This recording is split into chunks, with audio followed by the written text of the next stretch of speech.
I wonder how Eagles fans were when Carson Wentz got injured and was out for the year, because that was a Super Bowl caliber team. Carson Wentz was most likely the MVP of the NFL that year. He was playing fantastic. It was late in the year, and he blows out his knee trying to scramble to get into the end zone against the Rams. And I wonder afterwards, when it comes out in real time, blew his knee out, done for the year. I wonder how many Eagles fans actually thought, no, we've still got a chance to win it all. No, we've still got a chance. We've got Nick Foles. We got an opportunity. We can go win a Super Bowl still. Like, that deflated everybody.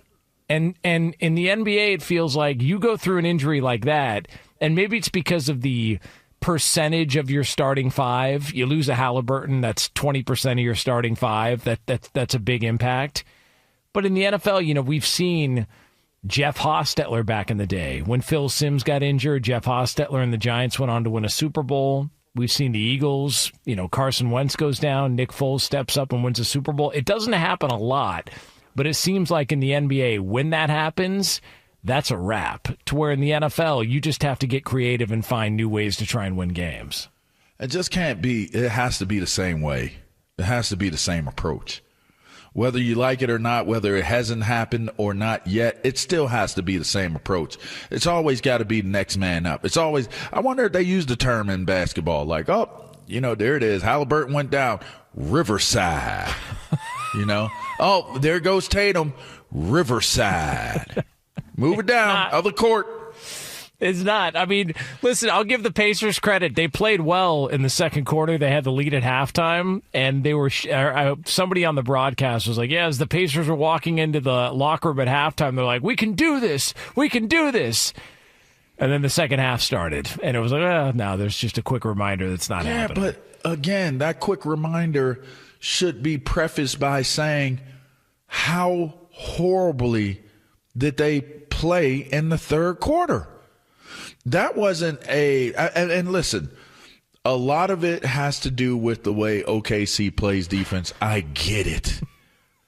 But a lot of that was just sloppy play, man. It was sloppy play. Halliburton's on the floor, and somebody yelled. You imagine somebody just yelling, Riverside. Dang. I mean, it would have made sense in that moment.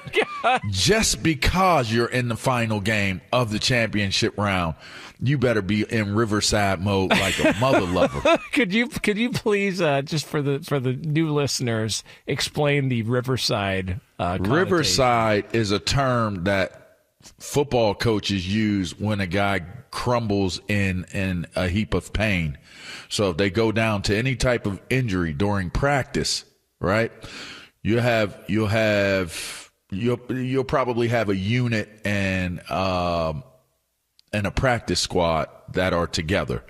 Or you may be going through, like team period or something to that effect, right? Depending on how serious the injury is, they'll hit you with, like, a guy gets hit, boom, he gets knocked out, he goes down to the ground.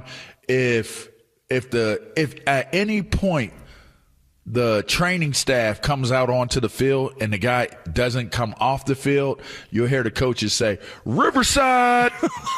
And all that means is you move what you're doing in front of that player that's down on the ground that's hurt. And then you start going the opposite direction. There's been times where if the seriousness in nature of the injury, it's not a Riverside, it's a switch fields, other field, and then everybody walks over to the other field and you go to the other field. It's just the cutthroat. But if it ain't that bad, if it's not perceivably that bad, they hit you with a Riverside, and basically they just put the practice, they put it behind, you're behind it. The injured player is behind the practice now. So it's you just turn around. So it's the equivalent to, a horse coming up lame in a race and they just bring out the white tent and call it a day.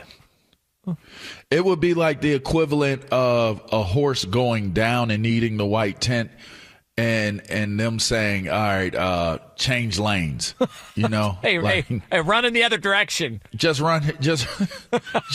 Yeah. Hey, start it over. Yeah, just run in a different lane. That's all. That's his lane. Just run in a different lane. It's like, just, guys, run it back the other way. We'll have Matt here by the time you return. There you go. It's just the whole. It's one of my. It makes me better. laugh Yeah, here's a better time. one. That one I gave wasn't good. Here's a better one. If the horse goes down, they for the next race they just move the starting gates in front of the horse that went down. That's Riverside. It turns into an equestrian race. They just make the horse's corpse a platform to jump over. If you can get over that, they take the release gates and flip them around so that the horse that went down is behind the starting gates. That's the equivalent of Riverside. It's just like the idea. There's a teammate down on the ground. There's no prayer candles. There's no prayer circle. There's no candles lit. There's no everybody get on a knee and just no. Riverside. Traitor. It's just although the one year with Marty when dude broke his arm and was it his arm or his leg? He broke something and he went down and Coach Schottenheimer goes, all right, everybody, bring it in. We're going to pray. You hear, I always tell a story because it's the funniest story to me. You hear something out of the blue. It's Bruce Smith. Bruce goes, pray? Pray for what? Pray for some of this madness going on around here. Yeah, was that training camp? And he just had he had everybody hitting? He made Bruce Smith, at his age, do Oklahoma drill. And Bruce did it. Bruce not only did it, but he won. And then he fell out.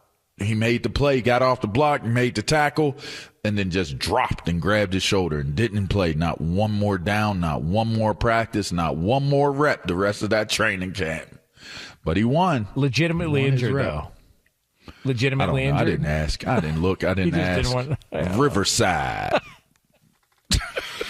It was all about survival, bro. This was Marty. I had to go to the hospital for heat exhaustion. I couldn't see any color.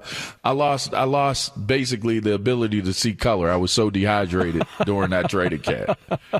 These cats be talking about how they got it these days. I went through a Marty training camp, bro. That S was wild. And they're like, sir, can you give us a urine sample? Looks like honey. That was the same year Corey Stringer had passed away from heat exhaustion. It was like 100-some degrees, and we were doing 2-a-days.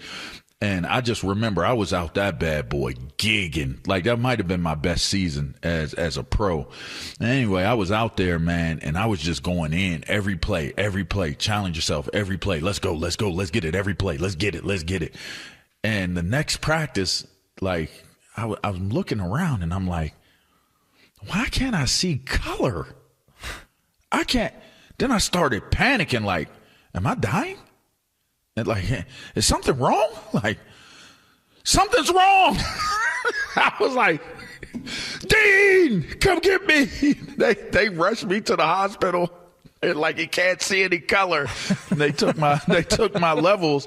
They're like, yeah, get us 4 bags. They pumped 4 bags of IV fluid in me and put me on ice. They literally put my body on ice and got me 4 bags of IV fluid, and then I was back. I was back ready to go. But man, I was up out for like 2 seconds there. I thought I was up out of there, man. That's bad. So you couldn't see color. So anybody could be anything at that point. So basically, I would have lived in a perfect world. Like, I ain't got to call nobody blacks or whites or Asians or Hispanics. Like, it would have just been all love. Like, hey, y'all look the same. Hey, you thought Patrick? I saw no color. You thought Patrick Ramsey was Doug Williams? Dang. You had to be a dark mother lover for it. Yeah. On my black to gray scale, you had to be dark as hell. How dehydrated? You just look the same to me. Oh, my God. Well, he's not that dehydrated. I couldn't see your jersey color, nothing. It's just all the same color, man. Oh, my God. It's a wild experience.